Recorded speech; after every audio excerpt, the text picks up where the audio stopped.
السلام علیکم، میں ہوں ڈاکٹر ذیشان احمد، یورولوجسٹ انٹرولوجسٹ۔ آج ایک اور سکسیس سٹوری لے کر آئے۔ یہ بھی اسپام بلاکیج کے پیشنٹ تھے، ڈکٹ بلاکیج کے پیشنٹ تھے۔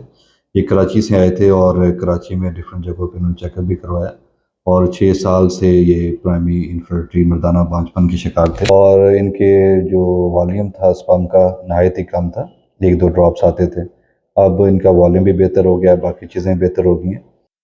السلام علیکم، میں ہیزوسپرمیا کا مریض تھا، اور میری جو مقدار تھی منی کی وہ بھی بہت کم آتی تھی، اور میں نے بہت جگہوں سے علاج کروایا، اور اس کے بعد میں نے کراچی، لاہور، اسلام آباد میں نے علاج کروایا۔ اس کے بعد مجھے کسی نے ڈاکٹر ذیشان کا کہا، میں اس کے پاس آیا، اس نے میری مرض کا تشخیص کیا، اور اس کے بعد اس نے مجھے آپریشن کا کہا۔ آپریشن کے بعد الحمدللہ بہت اچھا رزلٹ آیا۔ میری جو منی کی جو مقدار تھی وہ بھی زیادہ ہو گئی ہے، میں ڈاکٹر صاحب سے بڑا خوش ہوں۔